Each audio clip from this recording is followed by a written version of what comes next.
All right, what's up, ladies and gentlemen? Let's get straight into this video. Today, we're going to be talking about bullish and bearish engulfing candles and how you guys can use them with ICT concepts to make profits in the markets, potentially passing your phase one, passing your phase two, getting funded, and getting a payout, you guys. This week, I caught a trade in my Telegram that was a 1,000-point trade, you guys. I'm not going to lie, it was crazy. But I'm going to show you guys how you can potentially catch these big moves with using these candlestick patterns and also combining them with ICT concepts. So let's get straight into this video, right? So first, let's talk about what is a bullish engulfing candle, you guys. So a bullish engulfing pattern occurs when a small, right, when a small red candle is engulfed by a bigger green candle, right? So I have a picture in this example right here. Now, typically what you want to see, if it's a bullish engulfing, you want to see these wicks, right? You want to see the wick break above, and then you want to see a wick that broke below as well. And typically, I like to see the body of this bullish engulfing candle. I want to see it somewhere up top, right? In the upper quadrant of the candle. Now, it doesn't always have to be that way, but that's just something that I prefer to see, something that, I wanted to just let you guys know. So you guys can put that in your bag and possibly use that as well. And then a bearish engulfing is going to be the same, but pretty much the opposite in candles, right? We're going to have a red candle that's engulfing the green candle that was created before this, right? So I have a few examples that I want to show you guys as well. But before I show you guys this, I want to give you guys another gem when it comes to using this pattern, all right? Now, when I like to use this pattern, I like to see this pattern form on the 4-hour or higher, right? So 4-hour or higher time frame.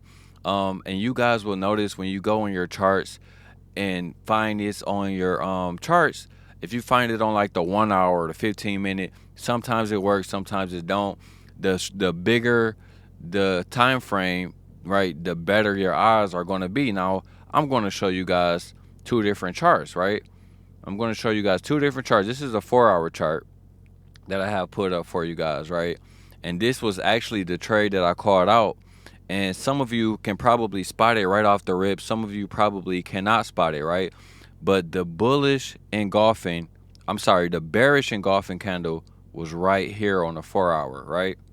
The bearish engulfing was right here on the 4-hour. And on the 8-hour time frame, I want to show you guys the same thing on the 8-hour time frame. Right, we're going to scroll over here. This is my 8-hour. Now, this is the same chart, you guys. This is just a different time frame, same chart. And I'm going to circle the bearish engulfing, right? It's right here. So let me do that a little bit cleaner. It's these two candles right there, right? Now, this is the same candle, but for me, it looks a little bit better on the 8-hour chart. And one reason why it looks a little bit better on the 8-hour chart, I'm going to take you guys back over here. You guys may notice over here, if we zoom in, right, notice how we had already pretty much reacted off of this 4-hour bearish engulfing one time already, right? Price came up into it and dropped down on a 4-hour chart. But on the 8-hour chart, notice how we had never really worked into this bearish engulfing candle. Now, the reason why I am saying that we never worked into it is because when I am looking at these patterns, you guys, I like to see these things go up into the wick, right? So I'm going to box up this wick right here, okay? Now, understand the wick that I am boxing up right here is this candle, all right? I am boxing up this candle right here, right? This wick. Work with me. I'm trying some new software to use so I could help, so I could potentially teach you guys a little bit better. Now I'm going to be boxing this up right here. Then we're going to make this yellow, and then we're going to make this a little bit transparent, right? So typically when I'm using the bearish engulfing candle, I want to see price work inside of this wick. And the reason why is because it gives me better risk to reward, right? So for example, when this candle formed, notice how price broke away All right. Notice how price broke away. So what I was saying, you guys, is that what I like to see when I'm using this bearish engulfing candle, right? I want to see price work up into this upper wick on the bearish engulfing. And if it was the bullish engulfing candle, I would want to see it work down on the lower wick. And one of the reasons being is that this is going to give you a really good risk to reward. Now notice how when we made the bearish engulfing candle right here, we did have a sell-off, right? But this is a trade that I would have I would have most likely have missed, right? What I want to see is price come all the way back up and work inside this upper wick, give me a really good risk to reward so that I can eventually take the trade, right? And that was a trade that I did call out, you guys. I called this trade out in the Telegram, and these are trades that you can, like I said, couple with ICT concepts to, get really great risk to reward, you guys. So if I take you into my trading view, which I will later on in the video, you guys will also see other things that I was able to see in my trading view that you guys don't see in these examples right here. Now, another thing I want to talk about when it comes to using bullish and bearish engulfings, right? Because the candles, right, the candle pattern alone isn't good enough for you to just create a narrative and really just trust that candle pattern alone for you to just take the sell off of. So this is why I have the daily chart pulled up right here. Now what I want to show you guys with this daily chart is notice how right up in here, right? Because this is when the big drop day happened, right? This day is when the big drop happened. So you guys have to learn how to create narrative, all right? So notice how right here, right here, we had a sweep of that day high. So we came up, we sweep this day high, and then we started to drop. So that's automatically telling me that, hey, we're still bearish, right?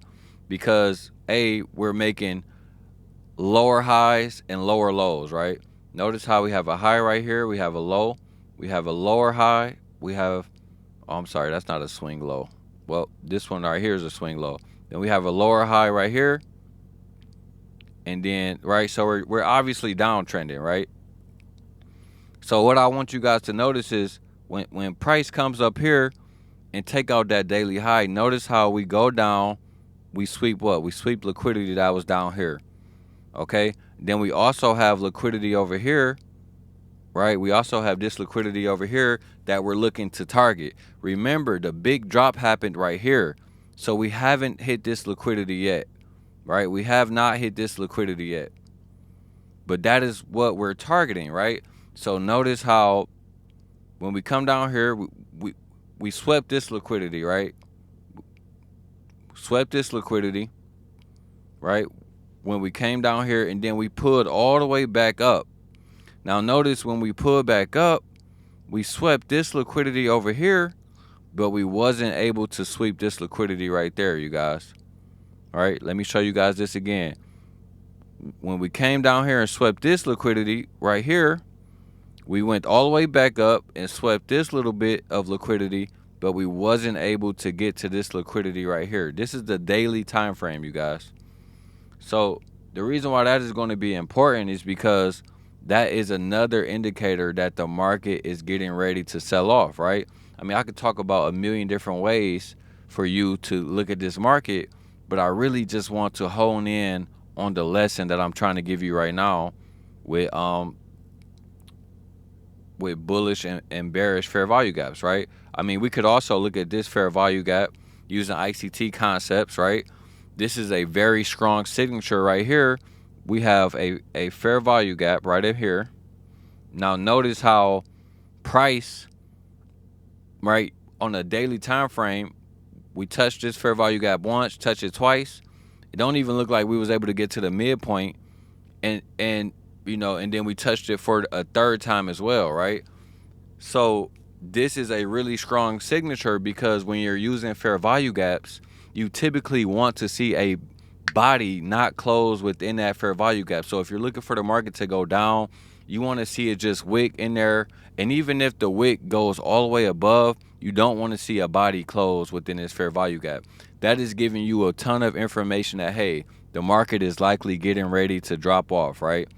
So that is how you guys need to learn how to use the daily time frame to set up a narrative and find where is the liquidity going to be at, right? So I told you guys where the liquidity was going to be at on the daily, and it was the same thing on the weekly time frame, you guys. If we go in here and look at the weekly time frame, you guys will notice that we were targeting this low right here on the weekly time frame. All right, and this low was the same low on the monthly time frame, right? You can go in your chart and check this out right now. This low is the same low as this one right here, right? So we had our targets on the weekly, we had our targets on the monthly, we had our targets on the daily. All we need now is a narrative, you guys, and then we had that narrative on our, intraday time frames, like the 4-hour and the 8-hour time frames, right? We had that narrative over here when we're looking at all of these PD arrays get respected, right? How do you know we're downtrending? Well, obviously, if we're making lower highs and lower lows, then you know that we're downtrending. But the other way to know, right, if we're going to look at this right here, right, the other way to know, look at this little order block right here. Was it respected? Of course not, right? Look at this fair value gap in here, right? Let me zoom in. Look at this fair value gap right up in here. Was that fair value? Did that fair value gap hold up? No, it did not. You notice for a second it held up right there. It touched it twice up in there, but overall it did not hold up. Right? Eventually, price came through right here on this big red candle and broke down below. Right? So it's constantly giving you, more information that's letting you guys know, hey, we're going to the downside. And the reason why I'm showing you guys this right now is because when the market starts to come all the way back up right here, right? When the market starts to come up right here, you don't want to start thinking that, hey, this is a reversal. You want to remember that overall we are downtrending on the 4-hour and the higher time frames, right? So that is how you are going to be able to use narrative, right? Knowing where your liquidity is, knowing where everything is at, to say, I'm going to be able to take this trade with confidence. Because in real time, when you see the market going up like this, right? In real time, when you see the market making all of this bullish price action, because it do look bullish, right? You might not be able to trust the sell, but eventually you will learn how to trust yourself and trust the sell, right? And also, the last thing I want to talk to you guys about as well is time and price, right? This big drop was happening at the perfect time, right? Right around, the afternoon session, right? It took some time for it to build up, but it was happening during the New York session around 10 to 12 a.m., right? 10 to 12 a.m., right? So time matters as well when you guys are using these concepts. But I just wanted to show you guys how I was able to call out this trade in my Telegram group, which I do believe you guys should join if you haven't already. I called out the trade. Everybody that's in there seen it live, and I don't think a lot of people taking it, but it's not about following my signals. It's really about just trying to learn with me and grow with me as a trader, because I've been funded many times this year, you guys. I've had my first payout this year. I'm still growing myself as a trader. So my goal is to just help as many people, that was in the same situation that I was a year or two ago, where you was making progress learning from ICT, but you still were a little bit confused. Maybe you were just trying to scalp too much, or maybe you just didn't really know how to catch those big moves. This is what I'm here to do and help you guys figure out, you guys. So that is going to be the video. Leave a comment down below, you guys. Let me know if you learned anything from this video, or if there's anything else you guys want me to touch on. Also, you guys, make sure to drop a like, subscribe to the channel if you haven't already, and never forget, the best way to support my channel is use my code KRACKEN. You guys already know my 4 favorite prop firms right now is Funder Pro. I have a 200K account that I'm about to get funded with them. I have a 200K 3-step account with E8 Markets. I'm on my last phase with that account, and then I'm funded 100K with Alpha Capital as well, you guys. So be sure to use code TRUCKIN to support the channel, and I appreciate you guys for watching. I will see y'all in the next one. Peace out.